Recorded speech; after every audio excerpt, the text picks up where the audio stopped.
what is up, man? All right, we're back. We're back here for another edition of the SEC Huddle. I know it's been a few weeks since I did one, and just trying to get a good time to do this. Uh, I, 'Cause it's kind of hard doing it at night, but all right, let's see. All right, we got week number 8 that just ended, and SEC is, man, we're already in the middle of October, man. It just seems like the other day we had week 1, but just seemed like the other day we had week number 1 in the SEC. Now we're in week not we're actually reviewing week 8, week 9, man, just crazy. All right, we got Texas A&M and Arkansas. We'll go over this game first. As man, look, Arkansas has put up some points since Sam Pittman has decided to when he got fired, I should say. But yeah, I mean Arkansas. I mean, their defense isn't very good, but their offense, man, has been putting up some points the last 2 games. One against Tennessee and one against Texas A&M. So, man, I mean,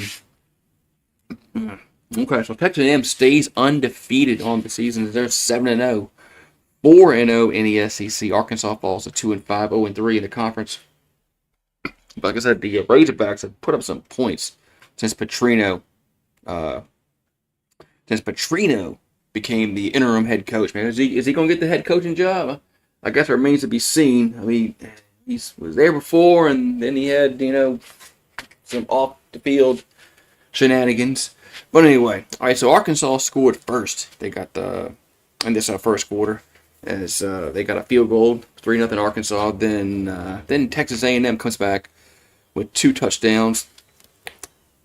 One by Ashton Bethel-Roman. Other one by Marcel Reed was 14-3 Texas A&M. Then Arkansas gets a field goal, make it 14-6. A&M gets another touchdown. As Boer Kircher gets a touchdown pass from Marcel Reed, 21-6 Aggies. Then the Hogs come back, and they make it a 1-point game as Taylon Green gets a 27-yard run. Blake gets a 7-yard pass. It was 21-20 going into the halftime break. In the third quarter, A&M got a touchdown and a field goal. They led 31-20. Then Arkansas came back with a touchdown, a Taylon Green 1-yard run, 31-27. Aggies get a touchdown again as Owens' 14-yard run was 38-27. Texas A&M. In the fourth quarter, Arkansas gets a touchdown and cuts it to 3.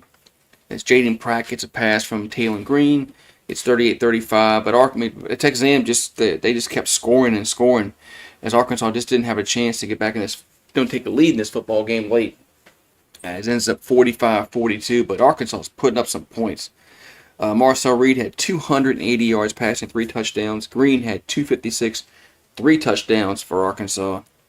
Owens had 69 yards on the ground for A&M, 2 touchdowns. Washington, 16 carries, 147 for Arkansas. Blake, 7 receptions, 1 touchdown, 118. And then Bethel-Roman had 4 catches for 83 for A&M, and a touchdown. Hayes has a sack. Brooks has 9 tackles total for A&M, and then Sorey had 11 for Arkansas. Man, so let's see, and the spread was 8.5. So obviously,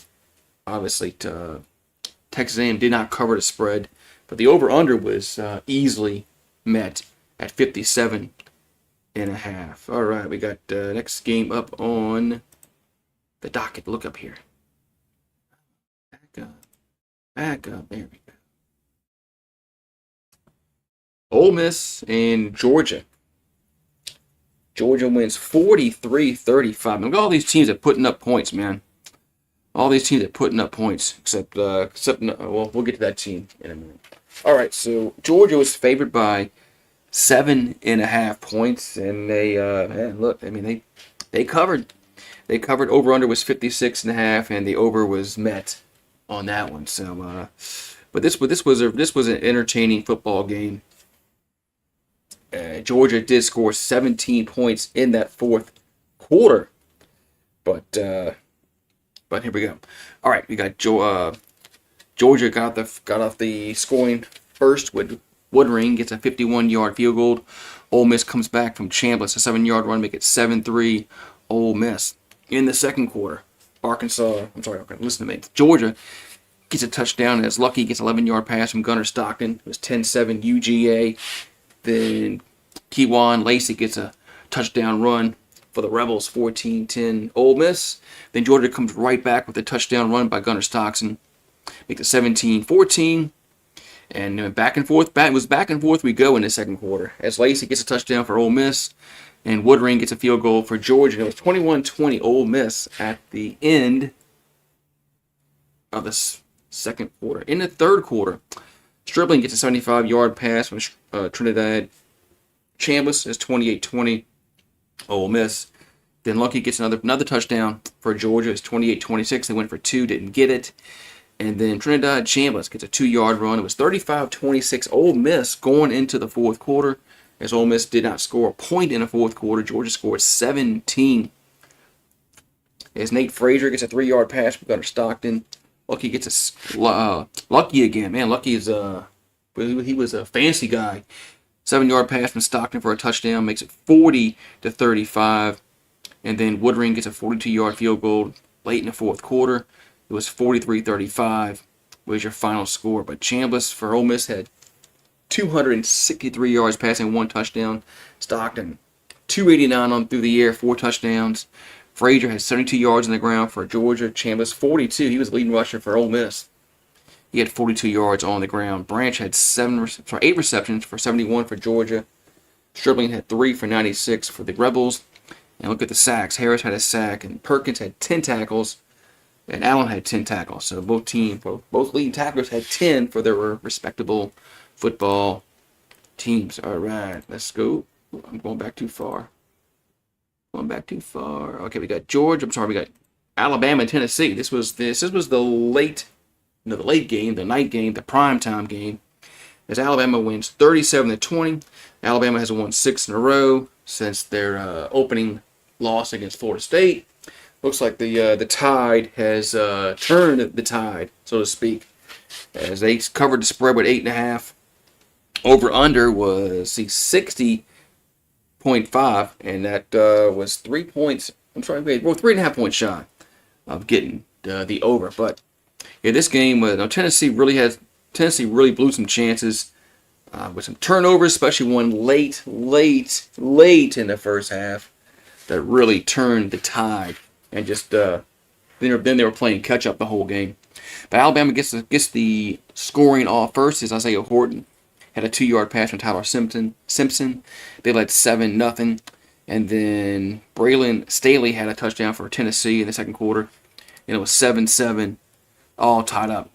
And then also in the second quarter we had a safety, 9-7 Alabama. They got a team safety, and then another touchdown run by Jam Miller was 16-7 Alabama late in the first half. But then we had a 99-yard interception return as Tennessee was about to score and make it 16-14 and go to the break.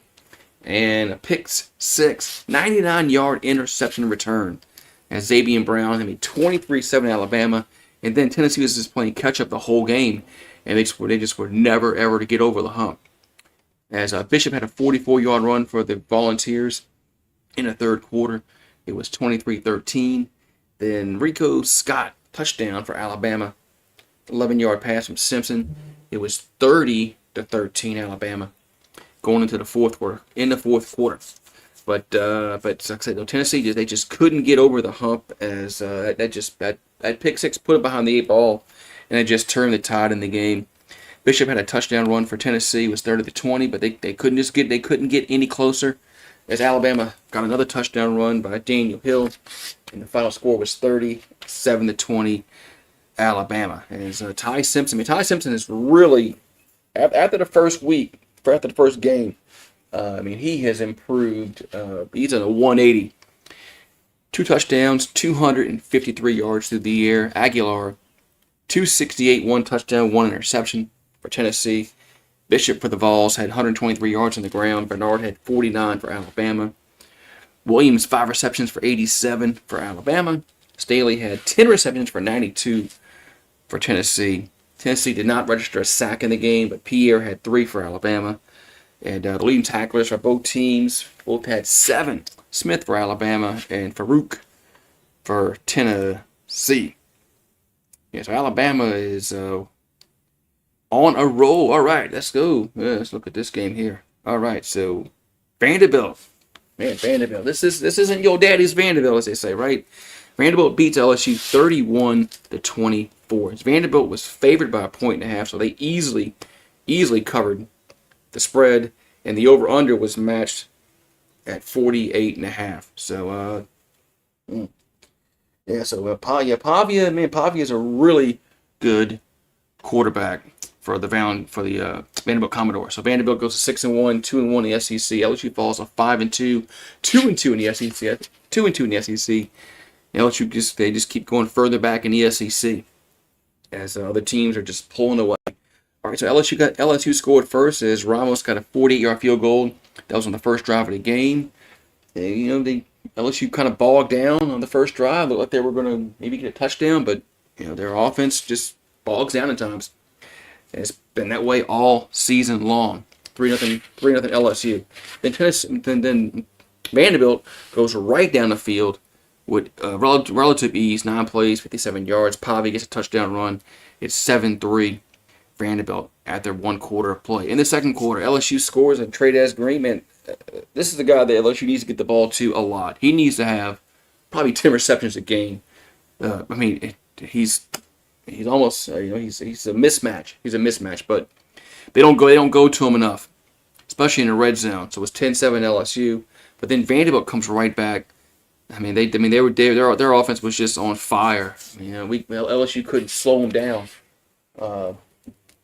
at all, pretty much. So Alexander gets a 1-yard run. It was 14-10 Vanderbilt. LSU gets a field goal by Ramos late in the first half. This was after LSU had stopped Vanderbilt on 4th down. LSU can't move the ball down the field. They can't get a touchdown. They only get a field goal. And then Vanderbilt gets a field goal at the buzzer, so it was a wash. 17-13 Vanderbilt at the break. In the third quarter, as Vanderbilt gets the scoring off first, as Spence gets a touchdown pass from Pavia. It was 24-13. Vanderbilt. Then LSU gets a 62-yard pass from Garrett Nussmeier to Xavier Thomas. This was all Xavier Thomas. This wasn't like a well-executed play. It never should have worked, but it did work. It did work, but it was all on Xavier Thomas. And it was 24-21 after they went for 2, and they got the 2-point conversion. But LSU, they wouldn't score. They wouldn't score again. Wouldn't score again. Well, I'm sorry, they did get a field goal. Sorry, they did get a field goal. Scratch that. But they wouldn't get any more touchdowns in the game. That was the last touchdown of the game. As Pavia's a 21-yard run in the third quarter. It was 31-21 Vanderbilt going to the fourth quarter. In the fourth quarter, the only point was scored was Ramos' 23-yard field goal. That's when LSU had the ball first and goal. And then, of course, they can't punch it in. It's been a problem all season long. And it's probably something that's not going to get fixed at all. It's not. All right, so Nussmeier threw for 225, 2 touchdowns. Pavia only threw the ball for 160, but Vanderbilt ran the ball for well over 200 yards. Pavia had 17 carries, 2 touchdowns for 86. Caden Durham had 7 for 59, but one of those was on a really long run, and he got caught from behind. Thomas had 4 receptions for 75. Spence 5 for 56. Weeks had a sack. Wood had a sack for Vanderbilt. Halsey had 13 tackles. Our safety was our leading tackler. That just tells you the linebackers didn't do their job against the running game. And Patterson had 5 tackles for Vanderbilt. Yeah, the linebackers were just horrible for LSU, as there were just too many to go over. All right, Oklahoma beat South Carolina 26-7. Oklahoma's now 6-1, 2-1 in the SEC. South Carolina 3-4, 1-4 in the SEC. And South Carolina might be a team that might be changing coaches soon. Just they came in with a lot of a lot of hype that maybe they can contend for the SEC, but they just hasn't worked out for Carolina this year. All right, so Oklahoma was favored by 4.5. They covered the spread. Over under was 43.5, and it went under. All right, so Oklahoma had a touchdown as Blaylock had an 18-yard run. It was 7-0 after 1 quarter of play. In the second quarter, both teams traded touchdowns. As Robinson had a touchdown for Oklahoma, Harbor had a touchdown for South Carolina. It was 14-7 at the break, but Carolina would not score again. Sandal gets a field goal for Oklahoma. Then Sategna gets a touchdown from Mateer, 24-7 after 3 quarters of play. And in the fourth quarter, all we had was a safety. It was 26-7 Oklahoma. So Oklahoma is now 2-1 in the SEC. They kind of bounced back from the loss of Texas. As Mateer had 150 yards passing, Sellers had 124. Faison had 50 rushing yards for the Gamecocks. Blaylock had 19 carries, 101 for Oklahoma. And Sategna gets 73 yards receiving. Sellers was Jay Sellers was the leading receiver for Carolina, 6 receptions for 57. And then for the sacks, he had the leading sack for Oklahoma was pronounce that name. He had a sack and a half. Thomas had a sack for Carolina. And Spears Jennings had 8 tackles for Oklahoma, and Collier had 10 for South Carolina. All right, got a few more games to go over, and then we're going to have to look forward to week number 9. All right, double overtime game at Missouri and the Auburn Tigers. So the Tigers won. Yeah, Tigers won. Imagine that. Missouri Tigers were on the road, and they won 23-17. They're 2-1 in the SEC. Auburn falls to 0-4 in the SEC. It's Hugh Freeze. I mean, I don't know, man. There might be a lot of changes in the SEC this offseason. I don't know. All right, so Missouri was favored by 1.5, and they covered that. Over-under was 43.5 and went under. All right, let's go. The first quarter as the Auburn Tigers scored first. Jackson Arnold got a 1-yard run. It was 7-0 Auburn in the first quarter. Excuse me. Then Mayer gets a field goal for Missouri. It was 7-3 after 1 quarter of play. All right, but hold on. Yeah, I want to do that. That's not what I do. Hold on. Oh man, do I hit the wrong button? I was hit the wrong button. All right. In the second quarter, Hardy had a touchdown run for Missouri. It was 10-7. Missouri at the break. In this third quarter, Auburn gets a Babeson touchdown. It was 14-10. They also get a field goal in the fourth quarter. It was 17-10 Auburn in the fourth quarter. But midway late through the fourth quarter, Hardy gets a touchdown for Missouri. And it was 17-7. And then they went to overtime, double overtime, as Pribula gets a 3-yard run. They went for 2, didn't get it, and they hold Auburn on their possession in the double overtime, and they win 23-17. So Missouri goes on the road and gets the win. Pribula had 252 yards passing, 2 interceptions. Arnold had 207, 1 interception, so both quarterbacks struggled in the passing game with turnovers. Cobb had 19 carries for 111 for Auburn. Hardy had 24 carries, only 58 yards rushing for Missouri. Then Oglebuti, how you pronounce that last name? I don't know. 5 receptions, 69 yards. Coleman 6 for 108 for Auburn. Young had 2 sacks. Atkins had 2 sacks for the respective teams, and Trotter had 8 tackles for Missouri. And Woodyard had 11 for Auburn. All right, man. So moving along. There's another game that went overtime. Texas and Kentucky. As Texas survives overtime against Kentucky, 16-13. As Texas was favored by 13.5 points, and there's you can see they didn't. That wasn't covered. And then you had the over under 45.5. That was definitely. Didn't go over. So both teams struggled offensively. As Wiseman gets a touchdown for Texas in the second quarter, and they led 7-0 going into the halftime break. In the third quarter, as Kentucky gets a field goal, a 46-yard field goal, make it 7-3 Texas. And then Shipley gets a 53-yard field goal. It was 10-3 Texas going into the fourth quarter. In the fourth quarter, early in the fourth quarter, Kentucky ties it up on a 16-yard run by Boley, and it stayed that way until the overtime. Stayed that way till late in the first half, second half. Excuse me, second half. I'm getting ahead of myself here. As Texas gets a field goal by Mason Shipley, and then Kentucky gets a field goal late also, makes it 13-13. What's up, David? So it was 13-13 going to the overtime break. Kentucky gets the ball first, and they go for it on fourth down. They don't get it. And then field goal by Shipley. Texas survived 16-13, but this was a really Texas didn't look good in this game. Hey, but look, they won the game. That's all that matters. In the SEC, is if you win or you lose. So Kentucky's 0-4 in the SEC. Texas 2-1. Kentucky might be a coach might be replacing their coach, man. There's several coaches in the SEC that if things break a certain way, we've already had one coach get fired in the SEC. They might have several more. All right, Manning only threw for 132 yards. He's been really unimpressive. He's been really unimpressive, man. Manning's been unimpressive this season. So that's right. They played to win the game. That's right. They played to win the game. But Manning's been unimpressive this year. Among the other players that were highly touted, maybe to win the Heisman.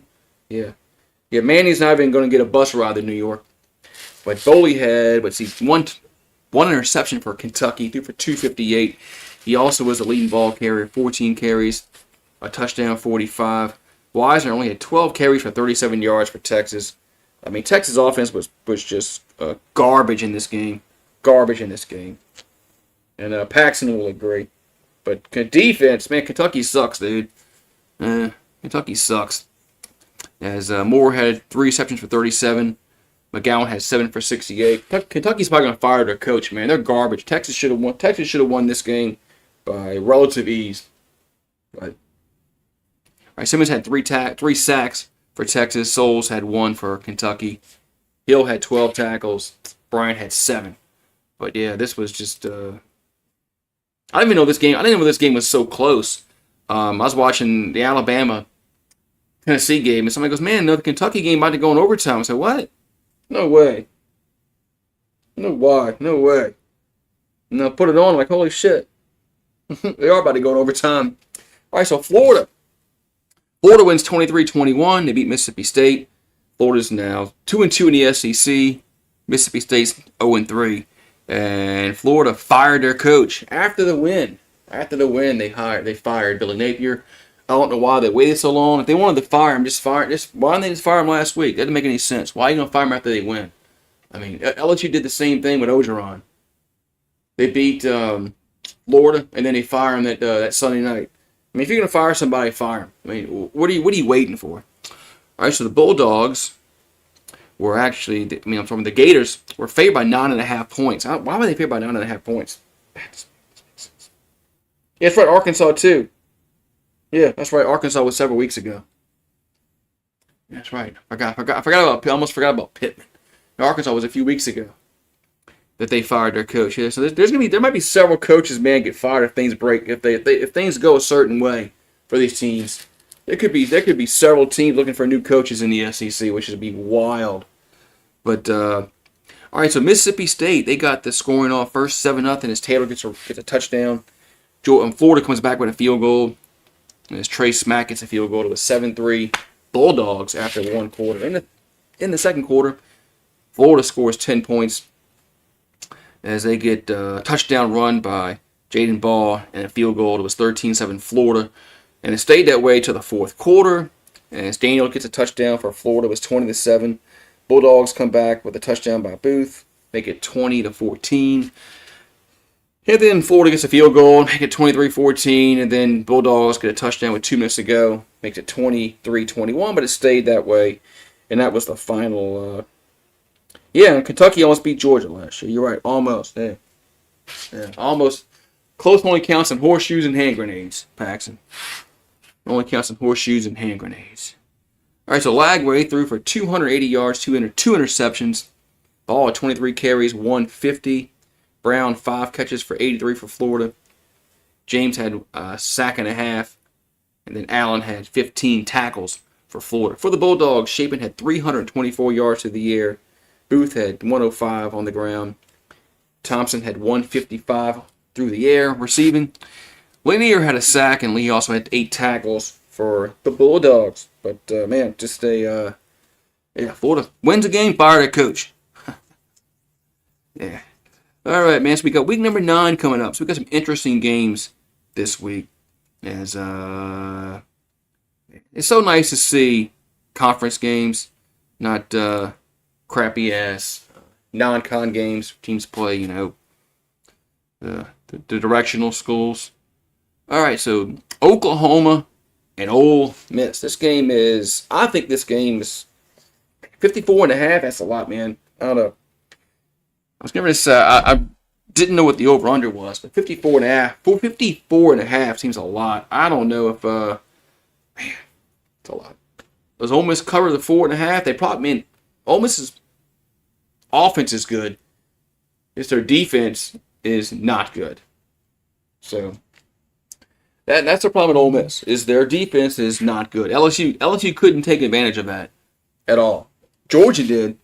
Georgia put up 40 points against Ole Miss, so I think this might be a high scoring game. Might be a high scoring game just because of Ole Miss's inability to play defense. But so I like Oklahoma in the game because they're at home. The over under, man, I might get. I mean, if I was gonna bet, I'd probably just bet the over. I'm not too. I don't know, man. Like I said, Ole Miss, their defense is just not good, man. The defense is not good. Are they Arkansas and Auburn? Yeah. No, I think Arkansas is going to win this game pretty easily. Auburn looks like a team that's like just in disarray. Arkansas can score points. They can score points. And Bobby Petrino's come in, and they're lighting it up offensively. Now their defense still is garbage. Their defense is still garbage. That hasn't changed, but their offense is night and day different from night and day different. But you look at the over under this one, 57.5. Man, 57.5. Man, yeah. Ole Miss game pisses me off so much. Yeah, they got pressure with 3-man front. Yeah. Nice play calling there, man. I mean. The teams tried that with Joe Burrow, dropping 8, but the offensive line was able to block. That was the difference. Offensive line was able to block the 3, so the receivers at that time, Chase, Jefferson, got open because they had like 8 seconds to throw the football. But yeah, the problem with LSU that game was they were getting sacked. But anyway, all right. So we got this game. This game is. Man, 2.5 is the spread. Man,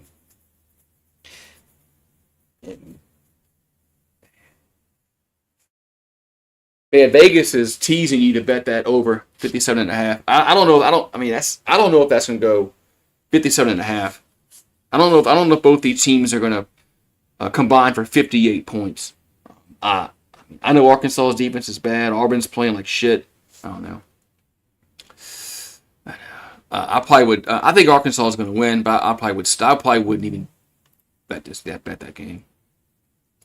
All right, we got Alabama and South Carolina, which looked like could be a really good football game preseason going into the season, has turned into probably this is going to be a dud.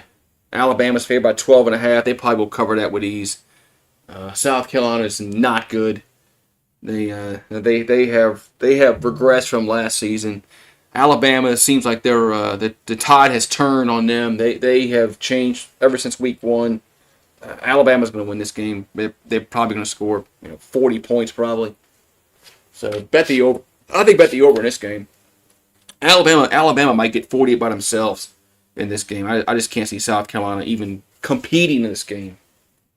And this game's a 2:30 game. Oh man, ABC could have picked I don't know what they could have picked, but I mean, judging by the games, probably nothing really. All right, we got Missouri and Vanderbilt. Now maybe this game should have been the ABC game. Now that I think about it and look at this game, maybe this should have been the ABC game. I mean, Vanderbilt and Missouri. I mean, this game might be one of the better games, man, of the day, man.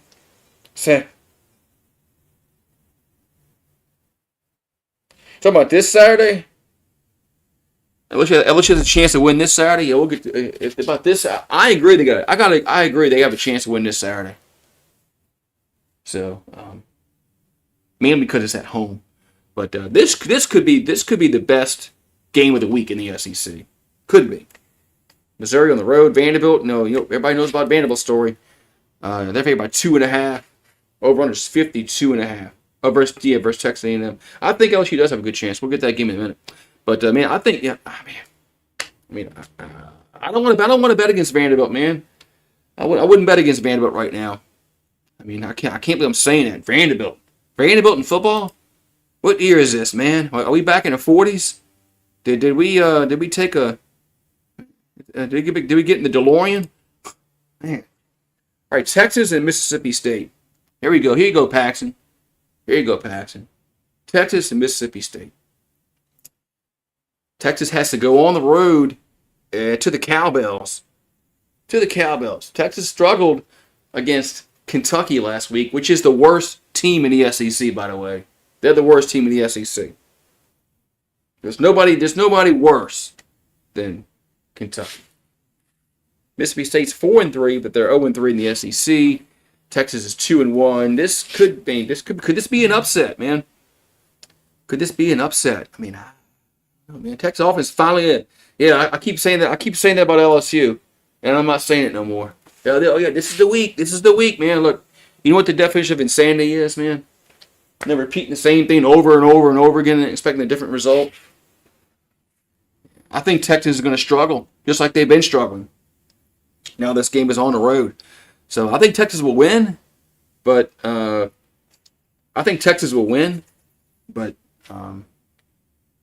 think it's going to be a struggle like they struggled in Kentucky. All right, here we go, man. We got Texas A&M and LSU. As Texas A&M is undefeated, number 3 in the country, coming to Baton Rouge.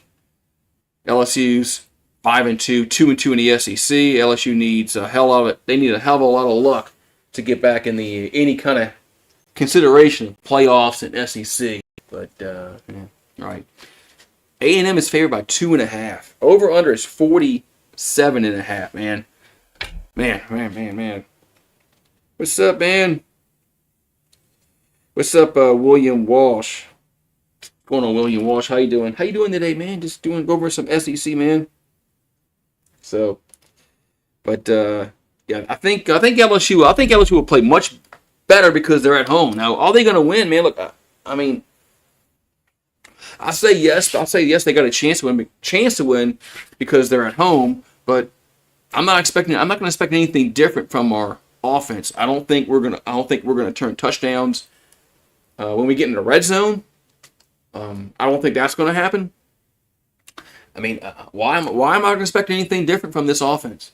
They haven't been able to, put touchdowns when they get in the red zone, goal to go. They always kicking field goals because of either turnovers or penalties or whatnot. So I'm not expecting anything different. I think if LSU is going to win this game, it's going to be because A&M turns the ball over. So.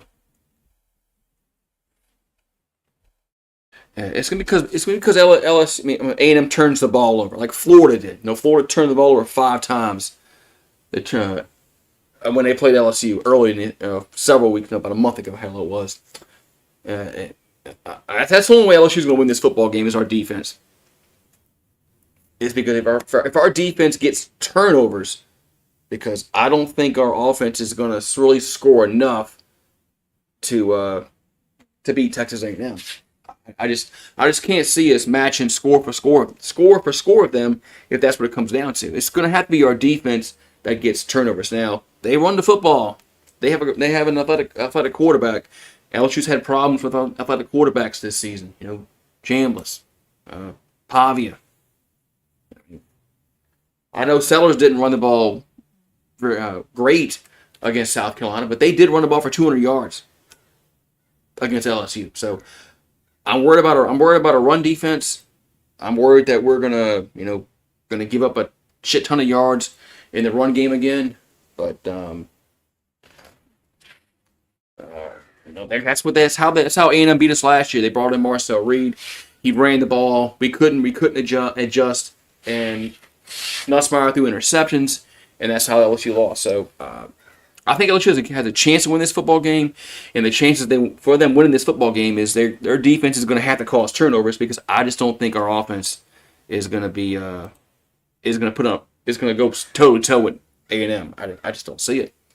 We haven't done it all year. So why is it going to change in 1 week? Why is it going to change in 1 week? It's not, man. So yeah, Marcel Reed, man. Marcel Reed might run all over LSU, especially if the weather forecast I think is kind of getting better for the game, where it's not going to rain. So if that's the case, which I hope it doesn't. Hope it doesn't rain. I don't know, man. LSU's had problems with the run defense the last several games. So no. Anyway, all right. Here's a dud. Here's gonna be a dud. Tennessee and Kentucky. Tennessee's only favored by 7.5 points.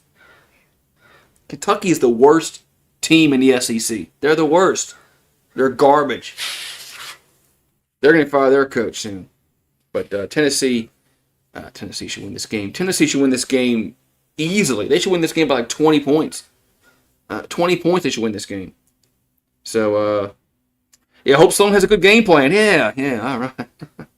But yeah, I think Tennessee's winning this game, man. And it's not going to be close. All right, let's look at the college pick'em results. Since this is a college show. All right, let's look at the pick'em results and who's on top. Who's on top? All right, we got Maverick is on top in the leaderboard. He's 52-28. He's got 520 points. He leads the Goose Sports pick'em. Then you got Casino Jones. He's 46-34. Jacoby White's also 46-34. Then you got Koa, also 46-34. Then you got Trey Wells George, 44-36. So is Logan. And then you got Alex and Cash Nasty. They're 43-37. Then you got here's yours truly, 41-31. All right, so let's make my picks this week. Let's make my picks so y'all know who not to pick. So y'all know who not to pick. Yeah, I missed some games. I missed some games, Paxton. For 2 weeks, I forgot to pick the early games. Not that it mattered anyway. Not what it was going to matter, but all right, we got Oklahoma and Ole Miss. I'm picking Oklahoma because I just don't trust Ole Miss's defense. They're on the road, so give me Oklahoma. Memphis and South Florida. Now Memphis is at home, and Florida is on the road. No, Memphis is this. This is when the American. It's tough to pick, man.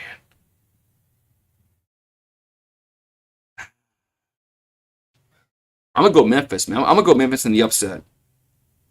Then you got Vanderbilt and Missouri.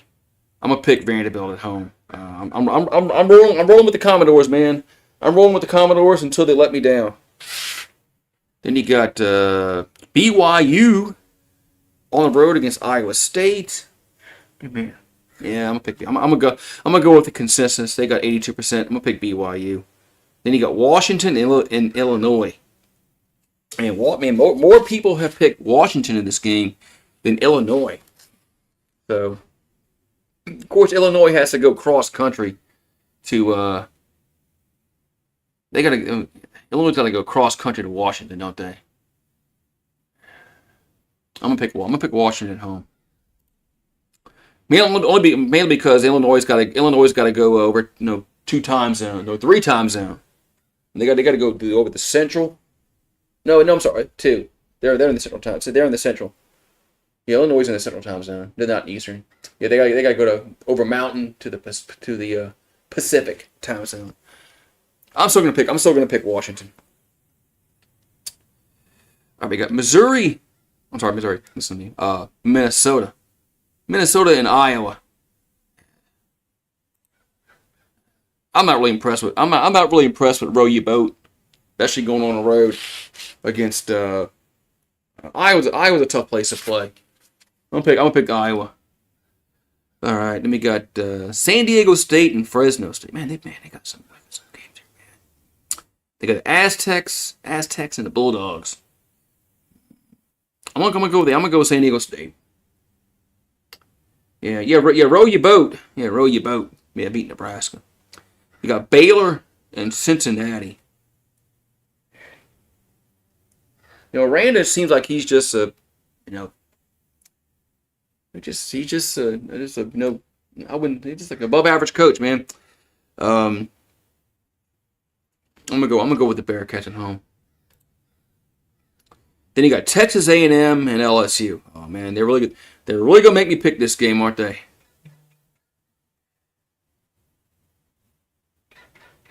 They're really gonna make me pick this game.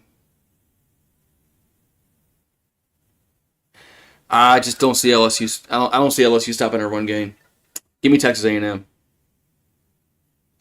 Are they giving us a 1AA matchup?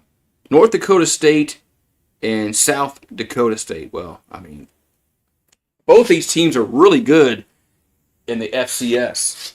You got this game's in South Dakota. But I don't know what these teams have. So I'm strictly going to base this game off of who's playing at home. What do these teams have here, man?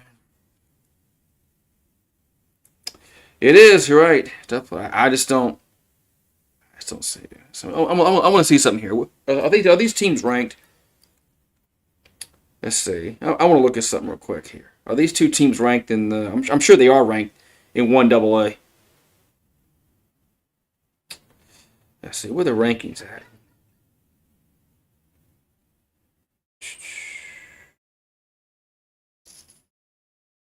Man, I don't see the rankings for this. See who has this? What's the spread? There's no spread. All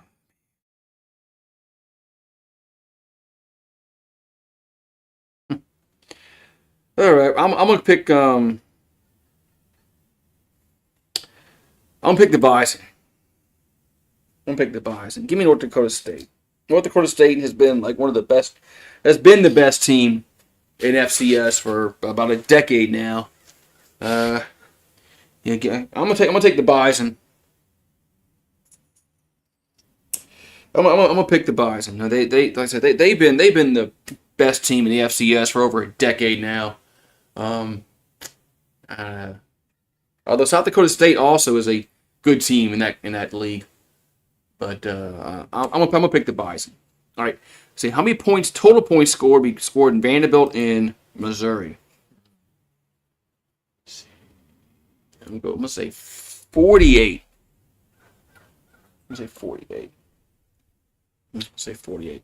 All right, I missed a pick. It says 9 out of 10 picks made. Did I miss one? The one not registered? Oh, yeah, the Vanderbilt Missouri game. Vanderbilt. Yeah, I picked Vanderbilt. It didn't register. Now it did. All right, so we got Oklahoma to beat Ole Miss, Memphis to beat South Florida, Vanderbilt to beat Missouri. I got BYU. Got the Mormons over Iowa State. Washington over Illinois. Iowa over Minnesota. San Diego State over Fresno State. Cincinnati over Baylor. A&M over LSU. And the Bison over South Dakota State. So, yeah, hope I'm wrong about the LSU game. Hope I'm wrong. But I just, because LSU does play much better at home. Brian Kelly's record is much better at home, especially at night. But man, hope I'm wrong. Hope I'm wrong. Hope I'm wrong. Hope they surprise me. Hope by some freaking miracle they can score a touchdown in the red zone. More than once. Yeah, I'm pretty sure there's a game on the night. I think there's one every night right now.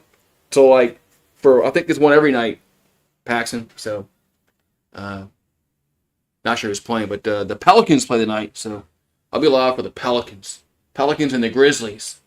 So, but that's it, man. That's it. But I'll be. I think the Pelicans play at 7:00.